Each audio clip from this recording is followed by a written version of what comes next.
இனிய உண்மையில் இந்த நிகழ்விலே பாவங்கள் தான் கடைசியில் பேசப்படுகிறது. என்னுடைய மனதில் என்ன காரணத்தினாலும் சரஸ்வதி ராமநாத் என்று சொன்னதும் மனதில் பாவங்கள் நிறைந்திருக்கிறார். நான் எண்ணி பார்க்கும்போது ஒருவேளை 1990களின் பிற்பகுதியில் நாம் சரஸ்வதி ராமநாத் அவர்களை பற்றி அடிக்கடி சொல்லிக் கொண்டிருந்தவர் பாவங்கள் என்பதை அவர் மிக சிறப்பான முறையில் ஒரு புத்தகமாக அனைத்தையும் தொகுத்து சொல்லியிருக்கிறார். என்னுடைய உரை என்பது பொதுவாக இந்திய மொழிபெயர்ப்பு என்பதை எங்களுடைய தொழிலிலே அதாவது ஆசிரியர் பணியிலே ஒரு ஆக்குபேஷனல் ஹாசர்ட் நிறைய மருத்துவர்கள் இங்கே இருக்கிறதுனால நான் நிறைய மருத்துவத்துக்கு நான் சொல்லுவேன். பொதுவாக பெரியார் சொல்லுவார், 2 புலவர்கள் இருந்தால் அங்கே ஒரு போலீஸ் ஸ்டேஷன் வைக்கிறாங்க, 10 எழுத்தாளர்கள் இருந்தால் 10 உளவியல் நிபுணர்கள் இருக்க வேண்டும். அப்போ நாங்கள் 10 எழுத்தாளர்கள் இருக்கிறோம், ஒரு 15 சைக்கியாட்ரிஸ்ட் இருக்காங்க. அதனால் யாரும் பயப்படாதீங்க, எங்களை கவனிச்சுப்பாங்க. எங்களுக்கு இருக்கக்கூடிய எங்கள் தொழிலில் இருக்கக்கூடிய ஒரு பெரிய ஆபத்து என்னன்னா, மார்ச் மாதத்தில் எங்களுக்கெல்லாம் ஒரு பெரிய பிரச்சனை வரும். எப்படி வைகாசி மாதத்திலே எல்லா கோயில்களும் தமிழ்நாட்டு கோயிலிலே கோயில் கூட இருக்குமோ, அதுபோல் மார்ச் 31ஆம் தேதிக்குள் அந்த பட்ஜெட்டை செலவு பண்ணி ஆரம்பிக்கும். அதனால் எங்களை மாதிரி ஆட்களுக்கு பயங்கர கிராக்கி இருக்கும். சார் எங்கள் கல்லூரிக்கு வாங்க சார், எங்கள் பல்கலைக்கழகத்துக்கு வாங்க சார், அறக்கட்டளை சொற்பொழிவு நிகழ்ச்சி சார், காலையில் ஒரு நிகழ்ச்சி, மதியம் ஒரு நிகழ்ச்சி. அதனால காளிமுத்து வைத்தியரை போல் ஒரு காலத்திற்கு ஒவ்வொரு விடுதியாக தள்ளி ஒவ்வொரு பல்கலைக்கழகத்திலே பேசலாம். அதற்காகவே என்னுடைய சக ஆசிரியர்கள் பல பல்கலைக்கழகத்தில் இருக்கும்போது பாக்கெட்டிலே ரெவென்யூ ஸ்டாம்பும் நாக்கிலே எச்சிலுமாக அறைவார். ஏதாவது ஒரு பணி ஒரு டிஏடிஏ ஃபார்ம் கொடுத்தோம்னா உடனடியாக நாக்கில் எடுத்து கொடுத்து கையெழுத்து கொடுத்துருவாங்க. டிஏடிஏ கொடுத்தா எங்கள் ஆசிரியர்கள் நரகத்திற்கு கூட தயாராக இருப்பாங்க. நான் என்ன மாதிரி ஆட்கள் இந்த மாதத்தில் மேக் அவர் செல்ஃப் ஸ்கேர்ஸ் நாங்கள் பதிவு ஏன்னா இது ஒரு பெரிய ஆபத்து. என்ன கொஞ்சமாக தயார் பண்ணி பேசணும் அப்படின்னு அந்த வகையிலே நான் இன்றைக்கு இந்த நிகழ்ச்சிக்கு வந்ததுக்கு பெரிய காரணம் சரஸ்வதி ராமநாத் என்ற பெயர் தான். எல்லோரும் சொன்ன மாதிரி ஒரு உண்மையிலேயே தேங்க்லெஸ் ஜாப் மொழிபெயர்ப்பு. அது நன்றாக மொழிபெயர்த்திருக்கும் என்றால் அந்த விளையாட்டினுடைய விதியே என்னவென்றால், நீங்கள் சிறப்பாக மொழிபெயர்த்தால் நூல் ஆசிரியருக்கு பெருமை போகும். உங்களுடைய அப்படி இல்லாவிட்டால் அவர் மோசமாக எழுதியிருந்தாலும் மொழிபெயர்ப்பாளருக்கு கெட்டது. இது ரொம்ப பெரிய ஒரு ஆபத்து. அப்படிப்பட்ட ஒரு பணியை ஒரு 50 ஆண்டுகள் செய்யும். அதில் இன்னொரு பிரச்சனையும் மொழிபெயர்ப்பிலேயே நமது சாதி அமைப்பு இல்லவா, மொழிபெயர்ப்பிலும் உயர் சாதி தாழ்ந்த சாதி. அது என்ன உயர்ந்த சாதி தாழ்ந்த சாதின்னா,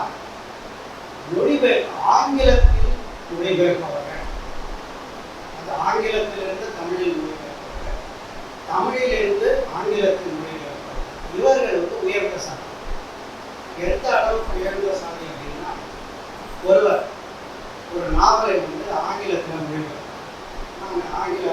அந்த நாவலுடைய பேரை சொல்லுவாங்க, ஜோடி குரூஸுடைய ஒரு பெரிய நாவல். அந்த நாவலை ஆங்கிலத்தில் மொழிபெயர்ப்பாங்க. ஒரு பெரிய பதிப்பகம் மூலமாக வரணும், ஆக்ஸ்போர்ட் யூனிவர்சிட்டி மூலமாக வரணும். இந்த தமிழ் எழுத்தாளருக்கு எவ்வளவு பெரிய மகிழ்ச்சியும் அங்கீகாரம். ஆனால் அந்த அங்கீகாரம் ஒரே நிமிடத்தில் பொசுக்கி விட்டது. என்ன காரணம் என்றால், அவர் ஒரு குடிமகனாக ஒரு அரசியல் கருத்தை வெளிப்படுத்துகிறார். அந்த அரசியல் கருத்து எனக்கு உடன்பாடு ஜனநாயகமாக அந்த கருத்து அந்த மொழிபெயர்ப்பாளருக்கு பிடிக்கவில்லை. உடனே சொன்னார், அந்த மொழிபெயர்ப்பை நான் வாபஸ் வாங்கிக்கிறேன் என்று சொன்னார். அது ஒரு பேரடியாக விழுந்தது.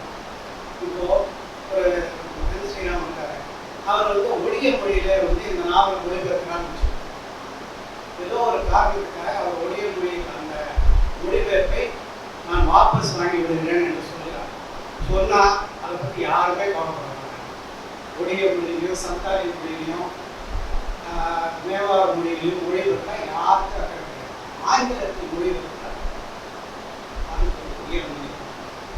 இன்னொரு மொழிபெயர்ப்பாளர் என்ன பண்ணார் தெரியுங்களா?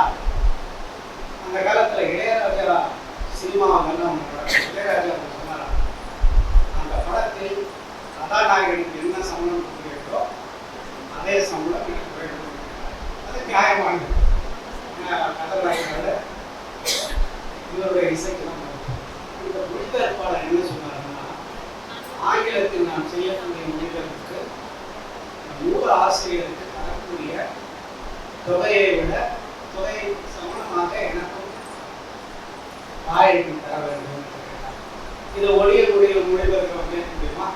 2 ஸ்கொயர் பேப்பர் கேட்டால் கூட வாங்கி தர மாட்டாங்க.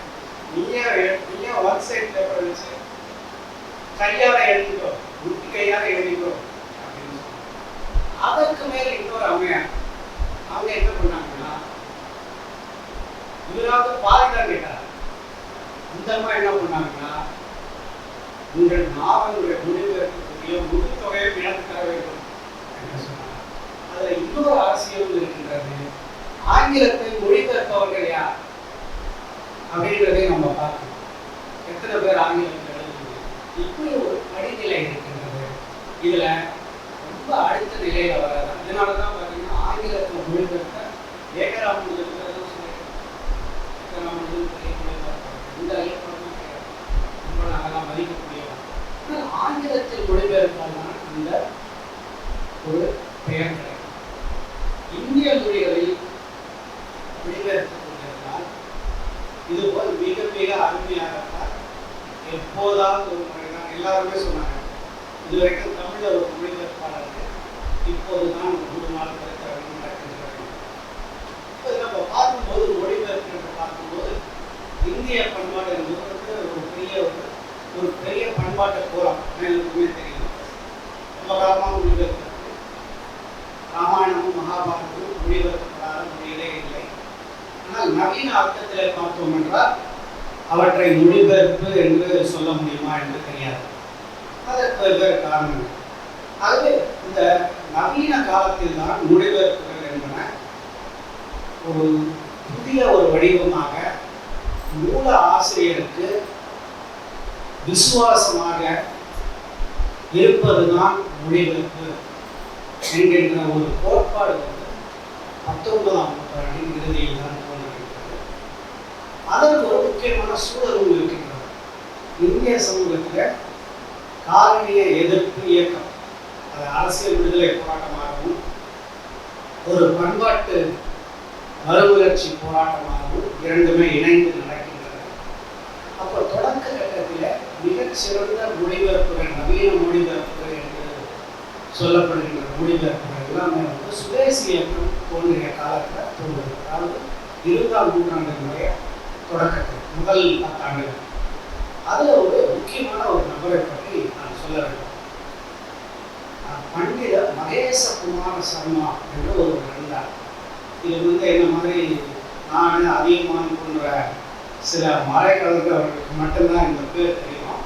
மகேசகுமார சர்மா என்பவர் வந்து என்னுடைய மாவட்டத்தை சேர்ந்தவர். நான் பெருமையாக சொல்கிறேன். மாம்பாக்கம் என்று இன்றைய பள்ளிக்கொண்டாவிற்கு பக்கத்தில் இருக்கக்கூடிய ஒரு ஊர். அவர் இளம் வயதிலேயே அவருடைய குடும்பம், அவருடைய இயற்பெயர் குப்புசாமி ஐயர், அவருடைய குடும்பத்திலே ஏற்கனவே வந்து சமஸ்கிருத பயிற்சியெல்லாம் உண்டு. அவர் ஒரு 5-6 மொழிகளை நன்றாக பயின்று கொள்கிறார். வங்காள மொழி, ஹிந்தி, கன்னடம், தெலுங்கு எல்லாமே நன்றாக பயில்கின்றார். ஒரு 10-12 ஆண்டுகளுக்கு இந்த மொழிபெயர்ப்புகளை செய்கிறார். அவருடைய மகன் நிம்ஹான்ஸில் பேராசிரியராக இல்லாததால் அவர் என்ன செய்ய வேண்டியதாக ஜீவனத்துக்காக சிங்கப்பூருக்கு போய் அங்கே வந்து கோர்ட்டில் வந்து மொழிபெயர்ப்பாளராக வேலை செய்கிறார். அங்கே தான் அவருக்கு கொஞ்சம் வருமானம் வருது. அவர் தான் தமிழில் முதலில் ஆனந்த மலத்தை மொழிபெயர்த்தார். அந்த நூலில் தான் அவர் எவ்வளோ ஒரு ஆற்றல் உள்ளவர் பாருங்க. அவர் நாவலை தமிழில் மொழிபெயர்த்தார். அதில் வரக்கூடிய வந்தே மாதரம் பாடலை என்ன பண்ணார், அவருடைய நண்பர் பாரதியாரிடம் கொடுத்து மொழிபெயர்த்து சொல்லிவிடுகிறார். அதில் வரக்கூடிய கீத கோவிந்தத்தையும் பாரதியாரிடம் தான் மொழிபெயர்த்தார். அந்த மொழிபெயர்ப்பு மிக முக்கியமான மொழிபெயர்ப்பு.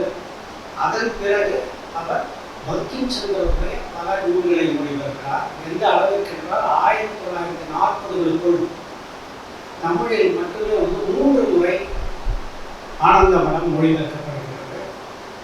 பங்கிம் சந்திரனுடைய 10-12 நாவல்களும் தமிழில் மொழிபெயர்க்கப்படுகின்றன. எந்த அளவுக்கு பங்கிம் சந்திரனுடைய நாவல்கள் புகழ் பெற்றிருந்தனர் என்றால் அவர் எழுதாத நாவலை கூட தமிழிலே மொழிபெயர்க்கிறார்கள். பாரிமலா என்ற ஒரு நாவல் பங்கிம் சந்திரன் பேரிலே வந்தது. அந்த நாவலை பங்கிம் சந்திரவே படிச்சதில்ல. இதை பற்றி அவரே சொல்றார். மகேஷ்குமார் சர்மா இதை நான் படிச்சு காட்டுறதுக்கு காரணம், இப்போ சிவகுமார் சொன்னார், சிவகுமார் சொன்னாங்க.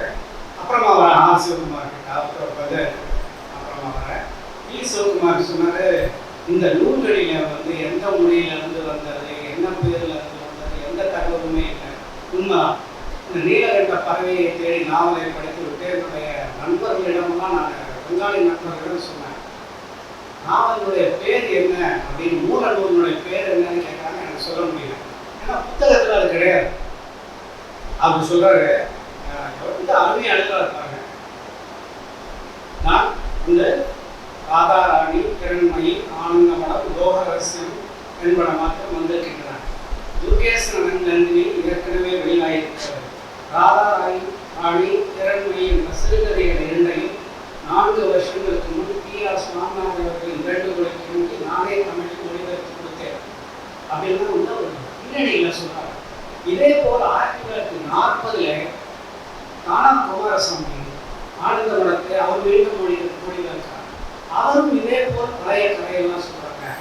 இன்னைக்கு வாழ்ந்தாவிலிருந்து கங்கை வரை நூல் 7வது மொழிபெயர்ப்பு வந்திருக்கு. எதுக்காக வந்திருக்கு?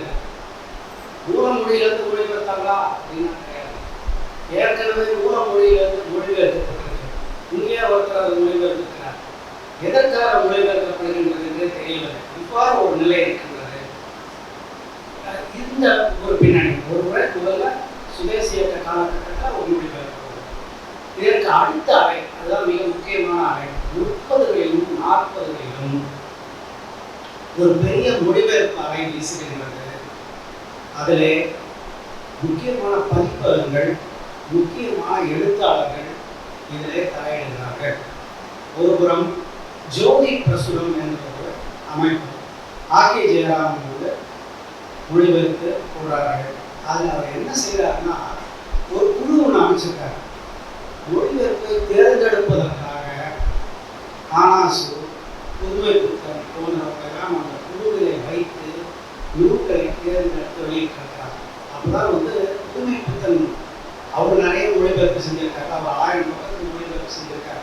அவர் சொல்றாரு, எதற்காக மொழிபெயர்ப்பு செய்ய வேண்டும் என்பதற்கு அவர் காரணம் சொல்றார். தாமிரவர்கள் கரையிலும் காவேரி கரையிலும் அமர்ந்து கொண்டு இருக்கக்கூடிய அரிசியை உணவாக கொள்ளும் பிராணிகள் தங்கள் வாழ்க்கையோடு உலகமே முடிந்து விட்டது என்று கருதி கொண்டிருக்கிறார்கள். வேற ஜந்துக்கள் இருக்கின்றன, வேற உயிரினங்கள் இருக்கின்றன, வேற பிராணிகள் இருக்கின்றன, வேற வாழ்க்கை இருக்கின்றன என்பதை சட்டையை பிடித்துக் கொண்டு கண்டத்தில் அரைந்து சொல்கிறார். மொழிபெயர்ப்பினுடைய பணி அதுதான். மொழிபெயர்ப்பினுடைய பணி நம்மை முதுகு சிறந்து கொடுப்பதும், நம்மை தாளாட்டு பாடி தூங்க வைப்பதும் மொழிபெயர்ப்பல்ல. இந்த நிலையில தான் நம்ம ஜோதி பிரசுரம், கலைமகள், அலையன்ஸ் இவங்கெல்லாம் ஏராளமான மொழிபெயர்ப்புகளை வெளியிடுகிறார்கள். தானா குமாரசாமி, தானா சேனாபதி, கூப்பாரா போன்றவர்களெல்லாம் மொழிபெயர்க்கிறாங்க. இது எனக்கு நினைவு வருது. 40 ஆண்டுகளுக்கு முன்பு தானா சேனாபதியை நேரடியாக நான் பார்த்தேன். அவர் மரபேடிகள் நூலகத்துக்கு வந்தார். அவர் தன்னை அறிமுகப்படுத்தி கொண்ட நிலை ரொம்ப நிகழ்ச்சியாக இருந்தது. இந்த பெரியவர் சொன்னார், என் பேர் தானா சேனாபதி, நான் ஒரு பழைய எழுத்தாளர், மொழிபெயர்ப்பெல்லாம் பண்ணியிருக்கேன் அப்படின்னு சொன்னார். அப்படிப்பட்ட ஒரு நிலை தமிழ்நாட்டில் வந்துச்சு. அப்போ இதில் நம்ம கவனிக்க வேண்டிய செய்தி, அந்த காலத்தில் இந்த மொழிபெயர்ப்புகளெல்லாம் புத்தக சந்தையை நம்பி நடந்த மொழிபெயர்ப்பு. அதனுடைய சிறப்பு என்னன்னா, சந்தை என்பதே நான் கெட்ட வார்த்தையாக நினைக்கிறேன். சந்தை என்றால் என்னவென்றால் வாசகர்களை நம்பி புத்தகத்தை இவர்கள் வெளியிட்டார்கள். வாசகர்கள் வாங்கினார்கள், வாசகர்கள் படித்தார்கள், அதன் மூலமாக தங்களை வளர்த்து கொண்டார்கள். இதற்கு அடுத்த கட்டம் தான் மூன்றாவது கட்டம். 50கள் 60கள் இந்த நேருவினுடைய காலகட்டம். புதிய சுதந்திர அரசு ஒரு பண்பாட்டு ஒருமைப்பாட்டை ஏற்படுத்த வேண்டும் என்பதை நோக்கமாக கொண்டு புதிய நிறுவனங்களை கொண்டு வந்தார். நேரு இன்னைக்கு இந்த ஒரு வில்லனாக சிதைக்கக்கூடிய மோசமான போக்கை பார்க்கிறோம். ஆனால் அவர் எவ்வளவு அமைப்புகளை தொலைநோக்கோடு உருவாக்குகிறார் அப்படின்றத நம்ம எண்ணி பார்க்கணும். அவர் சொன்னால் பற்றிய தேசத்திற்கு ராக்கெட் வேணுமான்னு கேட்டாங்க, அப்படின்னு சொன்னார். அவர் தான் NBT, national book trust, Sahitya Akademi போன்ற அமைப்புகளை அவர் தொடங்குகிறார். அவற்றை சுதந்திரமான அமைப்புகளாக தொடங்குகிறார். அதில் எவ்வளோ வேணால் போடாது இருக்கலாம். போன வருஷம் எனக்கு இது கொடுத்தாங்க, அது மாதிரி ஏதாவது தப்பு பண்ணக்கூடும். ஆனால் அந்த அமைப்புகள் பெருமளவில் சுதந்திரமாக செயல்பட்டன. அப்போ இந்த மொழிபெயர்ப்புக்கு மிக முக்கியத்துவம் கொடுத்தார்கள். ஆதார் பிரதான் என்ற வரிசையில் நேரடியான மொழிபெயர்ப்பு. இந்த நேரடியான மொழிபெயர்ப்பு தான் நமக்கு ரொம்ப முக்கியமான. முடிந்த வரை மணிப்பூரிலிருந்து மலையாளத்திற்கு நேராக மொழிபெயர்க்க முடியுமா என்றால் அது பிரச்சனையாக இருக்கலாம். ஆனால் குறைந்தபட்சம் மராட்டி, ஹிந்தி, ஒடியா, தெலுங்கு, மலையாளம், கன்னடம், தமிழ் போன்ற பெரும் எண்ணிக்கையில் இருக்கக்கூடிய மொழிகளில் மட்டுமாவது நேரடியான மொழிபெயர்ப்பு அமைய வேண்டும். ஏன் அமைய வேண்டும் என்பதுதான் என்னுடைய உரையினுடைய அடுத்த முடிவு பகுதியாக நினைக்கிறேன். அதில் இதுதான் சரஸ்வதி ராமநாதனுடைய காலம். அதுதான் அவங்க செயல்படுறாங்க. இவர்களை அணிவற்றி தான் பல மொழிபெயர்ப்பாளர்கள், புத்திர காளிதாசன் என்ற இளம்பாரணி, சௌரி, சு கிருஷ்ணமூர்த்தி போன்றவர்கள்லாம் வருகிறார்கள். ஆனால் என்ன காரணத்தினாலோ இந்த தலைமுறையை பற்றிய ஒரு பட்டியல் ஜெயமோகன் போட்டிருக்கிறாங்க. ஜெயமோகன் ஒரு முக்கியமான ஒரு தொடர்ச்சியாக மொழிபெயர்ப்பு நூல்களை, இந்திய மொழிகளில் உள்ள படைப்பிலக்கியங்களை பற்றி தொடர்ந்து கவனப்படுத்தி வரக்கூடிய ஒருவர் ஜெயமோகன். அதில் எந்த அழிப்பாடும் இல்லை. அவர் இந்த நூலை கண்ணீரை பின்தொடர்தல் என்கின்ற நூலில் முன்னுரையெல்லாம் சொல்கிறாங்க. அவர் ஒரு பட்டியல் போடுறாரு, யாரெல்லாம் முக்கியமான மொழிபெயர்ப்பாளர்கள் அப்படின்னு. துளசி ஜெயராமன், சு கிருஷ்ணமூர்த்தி, பா பாலசுப்ரமணியம், இளம்பாரதி, P.P. சித்தலிங்கையா அப்படின்லாம் பேர்களை சொல்கிறாங்க. அதில் சரஸ்வதி ராமன் பேர் இல்லை. அது ஏன்றது தெரியல. அப்படிப்பட்ட சரஸ்வதி ராமனுடைய அவர்களுக்கு மிக அதிகமாக வேகமாக செயல்பட்ட காலம் 50லிருந்து 80கள் வரை இருக்குன்னு நினைக்கிறேன். ஏற்கனவே இவர் கூட சொன்னார், சுனில் கிருஷ்ணன் மொழிபெயர்ப்பு சிறப்பாக இருக்கும்போது அவருடைய பேரன் மறந்து ஸ்ரீலாந்த் சுக்லா உடைய நூல் நாம கர்ப்பாரி ராகம் நமக்கு சரஸ்வதி ராமர் பேரை மறந்து அவங்க பேரை நான் மனதில் பதித்துக் கொண்டதற்கு முற்றிலும் வேறொரு காரணம். 1991 காலச்சூழல் ஒரு பெரிய மலர் போட்டது. கண்ணன் தெரியுமா அவங்களுக்கு? எங்கள் அப்பா போட்டார். நான் கன்னடக்கு அவங்க அப்பாவுடைய இலக்கியெல்லாம் தெரியறதுக்கு முன்னாடி எனக்கு அவங்க அப்பாவை நல்லா பழக்கம். அவர் இந்த காலச்சூழல் ஆண்டு மலர் போட்டபோது அதில் டோவா டேக்ஸின் கதையை மொழிபெயர்ப்பு போட்டாங்க. அதை மொழிபெயர்ப்பது சரஸ்வதி ராமன். ஏன் அதை மனசில் நின்றுதுன்னா, அது பொதுவாக நினைச்சு பார்த்தோம்னா இது மாதிரியான ஒரு கதையை சரஸ்வதி ராமநாதனுக்கு மொழிபெயர்த்திருப்பாங்களா அப்படின்னு யோசிச்சு பார்க்கும்போது இல்லை என்றுதான் என் மனசு. அவர் எது மாதிரியான கதைகளை தேர்ந்தெடுப்பார் அப்படின்ட்டு பாவனன் சொல்லிட்டார். ஒருவேளை இது சுந்தர ராமசாமியுடைய தேர்வாக இருக்கலாம். ஏனென்றால் அந்த டோவா டேக்ஸின் கதை என்பது மண்ணிலே செயற்கையாக கிழிக்கப்படுகின்ற கோடுகள் இருக்கிறது. அந்த கதையை 2 வரியில சொல்றேன். மாணவர்கள் பிரிவினை, நாட்டு பிரிவினை நடக்கின்றது. பிரிவினையின் போது நிலத்தை பிரிக்கிறார்கள், நூலகங்களை பிரிக்கிறார்கள், ஆவணங்களை பிரிக்கிறார்கள், கருவூலத்தை பிரிக்கிறார்கள், பணத்தை பிரிக்கிறார்கள். பெண்கள் ஒருவர் ஒரு இனம் மற்றொரு இனத்தினுடைய பெண்களை பழையவர்களுக்கு ஆண்களை கவர்தல் போல் கவர்ந்து செல்கிறார்கள். அது ஒரு தனி சோக கதை. அப்ப என்ன பண்றாங்க அப்படின்னா, ஒரு பைத்தியக்கார விடுதி இருக்கு. நிறைய மனநல மருத்துவர்கள் இருக்கிறீர்கள், அதெல்லாம் அப்படிதான் அதில் போட்டிருக்கு. இன்னைக்கு அதை போன்ற சொற்களை நாம் பயன்படுத்துவதில்லை. அந்த விடுதியை கூட என்ன பண்றாங்கன்னா, முஸ்லிம் பைத்தியங்கள், இந்து பைத்தியங்கள், சீக்கிய பைத்தியங்கள் பிரிச்சு அந்தந்த நாட்டுக்கு அனுப்புறாங்க. அப்ப படிக்கும்போது பைத்தியம் யார்? இந்த கோவா டாக்ஸி மட்டும் வந்து எந்த பக்கமும் போகாம நடுவில் கோட்டில் இருந்து சொல்லுவாங்க. இதுதான் அந்த கதை. அது இந்திய பிரிவினை என்பது எவ்வளவு பெரிய ஒரு மனித அபராதம் என்பது வந்து நினைச்சுதான் பார்த்தீங்க. அதில் இருக்கக்கூடிய இன்னும் பெரிய சோகம் என்ன தெரியுமா? பெரிய அபராதம்னு சொல்றேன். அன்றைக்கு அதே அளவுக்கு ஒரு அபராதம் வந்து கிழக்கு பக்கமும் நடந்தது. இதுதான் அதுல இருக்கக்கூடிய அதை விட பெரிய அபராதம். இப்போ கூட காசால மட்டும்தான் நடக்குது, வெஸ்ட் பேங்க்ல ஒன்றும் நடக்கல. சரிங்களா? ஆனா இங்க நம்ம நாட்டுல ரெண்டு பக்கமும் நடந்தது. உங்களுக்கு நான் எந்த வகையிலும் சதைத்தவன் அல்ல என்று சொல்லக்கூடிய அளவிலே ரெண்டு, வங்காளம், பஞ்சாப் இரண்டு மாகாணத்திலும் வந்து மிக கடுமையான வன்முறையோடு நடக்கின்றது. அதை பற்றி நான் கதை எப்படி சொல்றது, படித்து வந்து ஒரு புறம் கோபம் பைத்தியங்களா நம்மலாம் அப்படின்ட்டு அதை போன்ற ஒரு நினைவு வருகின்றது. ராக் தர்பாரின் நினைவுக்கு வருகின்றது. அப்புறம் கோதான் என்கின்ற இந்த நாவலுடைய ஒரு பின்புலம். இப்போ அதற்கு முன்று ஒன்று சொல்லுங்க. இந்த சரஸ்வதி ராமநாதோட ஒரு பேட்டி வந்து சுகமங்களா வந்து 1992 நினைக்கிறேன். நான் காலையிலிருந்து அதை பற்றி யாராவது சொல்லுவாங்கன்னு எதிர்பார்த்துருந்தேன். அவருடைய பேட்டி ஒன்று வந்தது. அதனால் அது சிறந்த பேட்டின்னு சொல்ல முடியும்.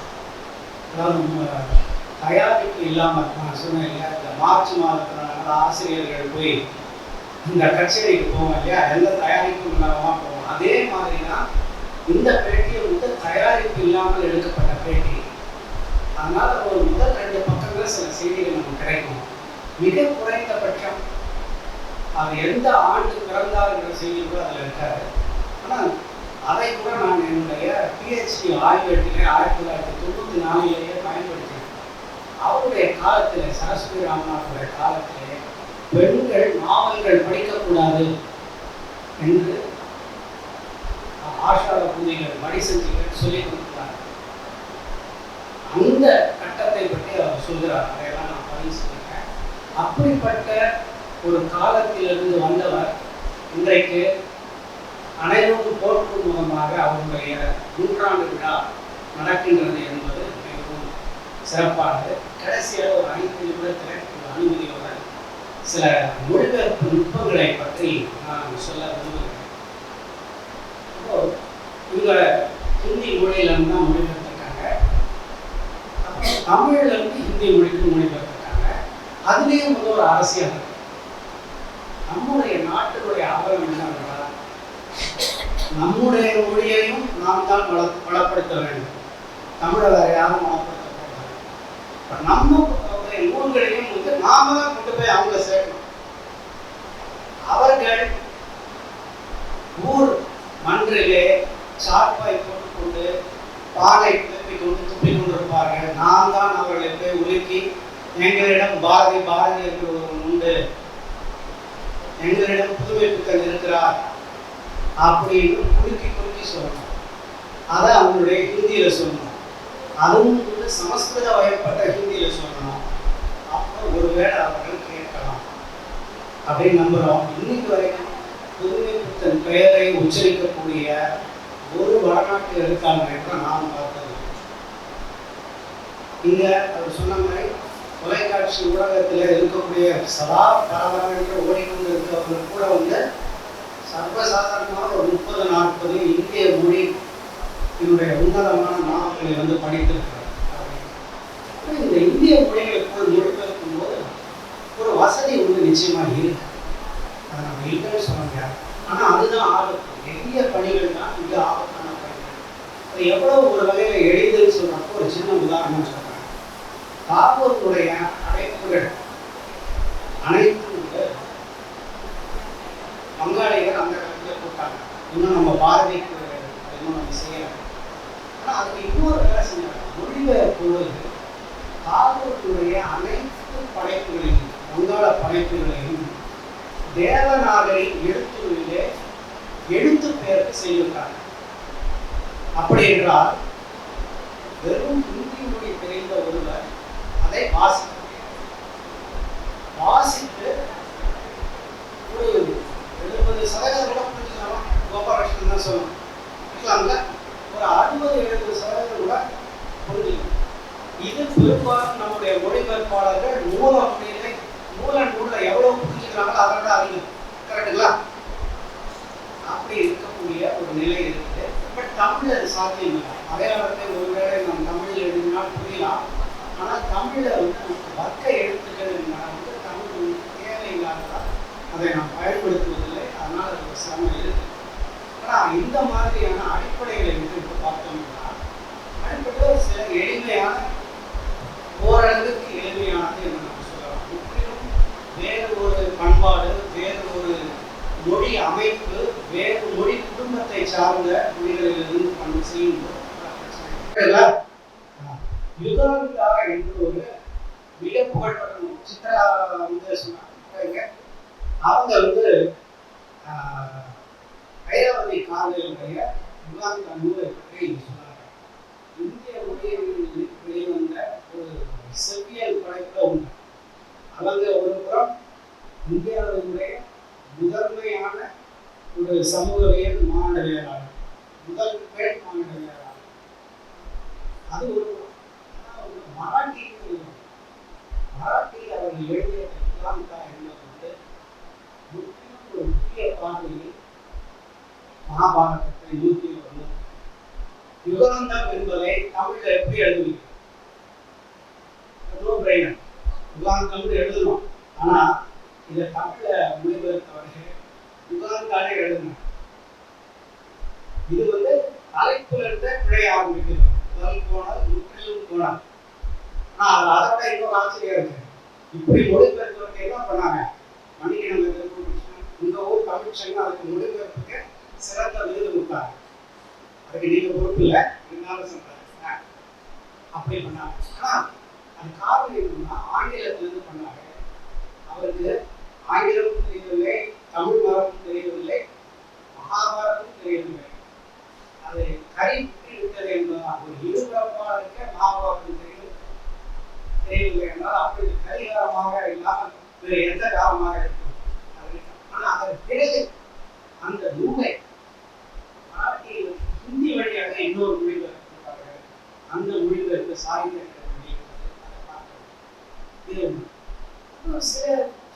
சில தலைப்புகளை தமிழ் மரபுக்கு ஏற்ப மாற்றாமலும் கொள்கிறார். இப்ப சம்ஸ்காரம், அந்த சம்ஸ்காரம் என்றுதான் கூற வேண்டும். ஏதோ ஒரு அதே அவஸ்தை என்பதை தமிழில் மொழிபெயர்க்கும்போது அவஸ்தை என்றுதான் தமிழில் அப்போ ஆனா வேற ஒரு கோளாறு வருது. நம்ம எல்லாரும் மிக உன்னத ஒரு எழுத்தாளராகவும் நூலாசிரியராகவும் நூலாகவும் திரைப்படமாகவும் கருதக்கூடிய சோமனத்துடி இருக்கின்றதுனால அதை ஈசு சதாசிவம் மொழிபெயர்த்த போது அதுக்கு என்ன பேர் வச்சாங்க தெரியுமா? சோமனின் துடினே வச்சுக்கலாம், சோமன துடினே வச்சுக்கலாம். ஆனா அவங்க என்ன பண்ணாங்கன்னா சோமனின் மறை என்று மாற்றினாங்க. அது செய்திருக்க வேண்டியதில்லை என்றார். சில சமயம் ரொம்ப எளிய விஷயம். தர்பாரி என்பதை அவர் என்ன பேர் வச்சாங்க? தர்பாரி ராகம் என்று பேர். இதில் நாம் ரொம்ப விழிப்பா இருக்க வேண்டும். சின்ன ஒரு வேறுபாடு வந்து அது நம்முடைய மொழியா ஏற்கக்கூடிய அணுகின்ற அந்த ஒரு சிக்கலான ஒரு போட்டிலே விளையாடுவது. இப்போ சிலர் வந்து மிக பிரத்யேகமாக ஓர்மை இருந்து பொதுவான சொற்களை கையாளுவது. ரெண்டி வாசுதேவன் நாயகனுடைய மஞ்சு அந்த தலைப்பு வந்து அதில் மஞ்சு என்பது மேகம் என்ற பொருளை வந்து வரக்கூடியது. அந்த பேரை அப்படியே பயன்படுத்தி, ஆனால் அதே சமயத்தில் பாபா என்கின்ற அந்த நாவலை மஞ்சுடன் மொழிபெயர்ப்பது அதை பவம் என்று மொழிபெயர்க்கலாம். ஆனால் அவர் அந்த பிறப்பு என்றுதான் மொழிபெயர்த்தார். இது காலத்துக்கு காலம் இந்த ஒரு பிரச்சனை வந்துட்டேதான் இருக்கும்.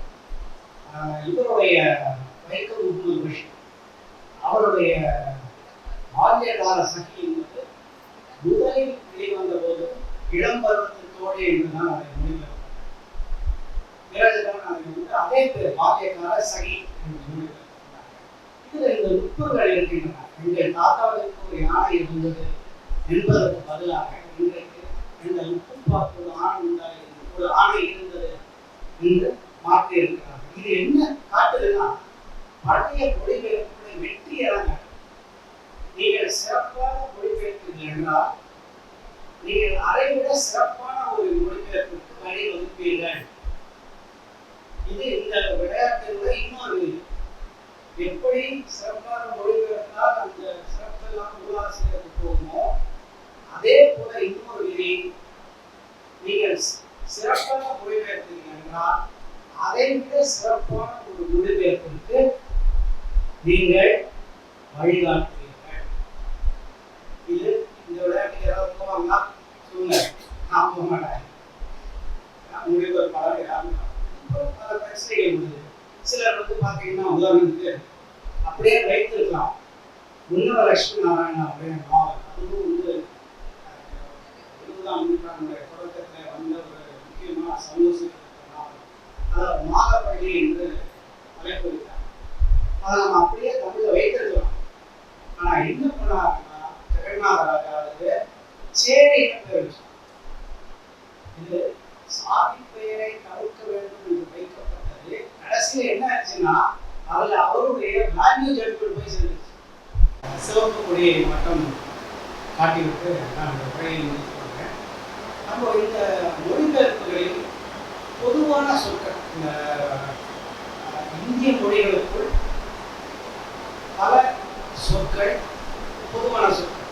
இப்போ பாவம் புண்ணியம் என்பதையெல்லாம் வந்து நம்ம மொழிபெயர்க்க வேண்டிய எல்லா மொழிகளிலுமே இருக்கும். சிலவற்றிலே வந்து தமிழ் ஒரு சிறப்பான ஒரு நிலை. நாம் என்னென்றால் எல்லா சொற்களையுமே வந்து நம்ம தமிழில் அதுக்கு ஒரு தனி சொல் வச்சிருக்கோம். ஆனால் நம்முடைய மரபு என்ன?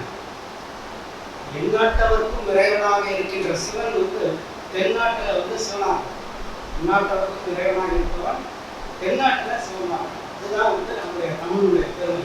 இப்போ இந்த மாதிரி வைக்கும்போது கொஞ்சம் கவனமாக இருக்கும்.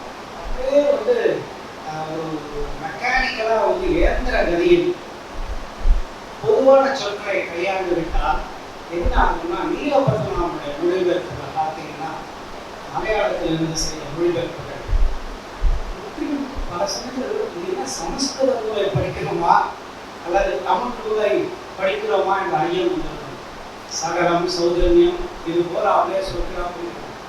அதில் கொஞ்சம் விழிப்பாக இருக்க வேண்டும். அதோடு மிகப்பெரிய விழிப்பு நிலை நமக்கு தேவை. என்னன்னா இந்த ஆங்கிலத்தில் தமிழில் என்ன சொல்றாங்க, ஃபால்ஸ் ஃப்ரெண்ட்ஸ் அப்படின்னு ஒரு தொடர்பு. அதாவது ஒரே சொல் இரண்டு மொழியிலும் இருக்கும். ஆனால் அந்த ரெண்டு மொழிக்கும் வந்து வேறு வேறு பொருள். இப்போ எளிய நிலை சொல்றாங்க, சர்க்கரை என்கின்ற சொல் தமிழிலும் இருக்கின்றது, மலையாளத்திலும் இருக்கின்றது. ஆனால் தமிழில் வந்து சர்க்கரை என்பது சுகர், மலையாளத்தில் சர்க்கரை என்பது வெல்லம். அப்புறம் சிலர் வந்து பெரிய தத்துவ நிலையில இருக்கு. இப்போ சத்தியமேவ ஜெயதே, சத்தியம் என்பது அங்கு என்னுடைய புரிதல் வந்து வாய்மை அல்ல, அது உண்மை அல்ல. சத்தியம் உண்மை இல்லை. சத்தியம் உண்மையானது, நித்தியமானது. என்ன ஜெயிக்கதான் மாட்டேங்கிறது, ரொம்ப கஷ்டமா இருக்கு. சத்தியம் என்பது தமிழினுடைய அதற்கு ஈடான அறம் என்பதுதான் நான் நினைக்கிறேன். இப்போ சத்தியம் என்கின்ற அதே சொல் தமிழில் வரும்போது அதனுடைய பொருள் சுருங்கி இருக்கு. அதனுடைய சரியான பொருள் வர வேண்டும் என்றால் அறம் அப்படின்னு சொல்லப்போனால் அறம் என்பது சத்தியம் என்பதை விட விரிந்த பொருளுடையது என்று கூட நம்ம விவாதிக்க முடியும். தவறான பொருள் வருவதற்கான வாய்ப்பு. இப்போ அபத்தம் என்கின்ற சொல்லு தமிழ்ல வந்து அப்சர்வ் என்ற பொருள்ல வரும், தெலுங்குல பொய். அப்போ தெலுங்குல வந்து அபத்தம் ஒரு இடத்துல வருதுன்னா நம்ம இங்க வந்து அதே சொல்ல கையாண்டோம்னா பொருள் மாறிடும். கடைசியா ஒரு உதாரணம் சொல்றேன். ஒரு ஜென் கவிதை தொகுப்பு வந்து பெயரற்ற யாத்திரிகன் அப்படின்னு சொல்லி நான் அதை பார்த்துட்டு யாத்திரிகன் நான் என்ன நினைச்சிட்டேன்னா, தமிழில் யாத்திரிகன் என்பது சமய பயணியைத்தான் குறிக்கும். சமஸ்கிருதத்தில் வந்து அல்லது இந்தி மொழியில அல்லது இந்தோ ஐரோப்பிய மொழியில யாத்திரை என்பது தீர்த்த புனித யாத்திரையை குறிக்கும், வெறும் பயணத்தையும் குறிக்கும். ஆனால் தமிழில் யாத்திரிகன் என்பது சமய பயணியை மட்டும்தான் முடியும். ஆனால் அதை எப்படி போட்டிருந்தாங்க அப்படின்னா, யாத்திரிகன் என்ற சாதாரண பயணி இந்த மாதிரியான ஆபத்துகள்லாம் பலது இருக்கு. இதே போன்ற சிக்கல்கள் நம்முடைய வாக்கிய அமைப்புகளிலும் கூட முடியும். அதற்கு தனியாக வாக்கியங்களை எடுத்து வைத்து உதாரணங்களோடு ஒப்பிட்டு பார்க்க வேண்டும். அதில் நாம் கவனிக்க வேண்டிய முக்கியமான செய்தி, முக்கியமாக தமிழை போன்ற மொழிகள், அதாவது மக்களோடு இணைந்து வளரக்கூடிய மொழி, வெறும் அரசு ஆதரவின் மூலமாக பெரும் பண முதலீட்டின் மூலமாகவும் கொள்கை பரப்புதலின் நிமித்தமாகவும் ஒரு மொழி வளர்வதற்கும் இயல்பாக மக்களோடு இணைந்து வளர்கின்ற மொழிக்கும் வந்து பெரிய வேறுபாடு. மலையாளமோ தமிழோ அத்தகைய மொழிகள் நம்முடைய சமூகம் எந்த அளவுக்கு மாறுகின்றதோ, எந்த அளவிற்கு ஜனநாயகம் மாறுகின்றதோ அந்த அளவிற்கு கூட அந்த மொழி மாறும். அப்படி மாறும்போது நாம ஒரு தலைமுறைக்கு ஒரு தலைமுறை மொழிபெயர்ப்பை செப்பம் செய்ய வேண்டிய ஒரு நிலை. ஒரு சர்வசாதாரணமாக வந்து குஷ்டநோய், குஷ்டரோகம் என்கின்ற சொற்களை வந்து நம்ம ஒரு 2 தலைமுறைக்கு முன்னாடி பயன்படுத்தி, இன்றைக்கு அதை நம்ம வந்து இன்றைக்கு பயன்படுத்த முடியாது. வெண் குஷ்டம் என்பது ஒரு நோயே கிடையாது என்பதுதான் இன்றைக்கு இருக்கக்கூடிய ஒரு. அதே போல மனநோய் தொடர்பான சொற்கள் வந்து இன்றைக்கு வந்து நாம் வந்து கவனமாகத்தான் பயன்படுத்த வேண்டும். சமூகம் மாறும்போது மொழி, சொற்களஞ்சியம் எல்லாம் மாறிக்கொண்டே இருக்கும். எல்லோரையும் விட அதிகமான நேரத்தை எடுத்துவிட்டு அதற்கு முழு பொறுப்பும் சாகித்ய அகாடமியை சாரும் என்று கூறிக்கொண்டு வாழ்த்துக்கு நன்றி.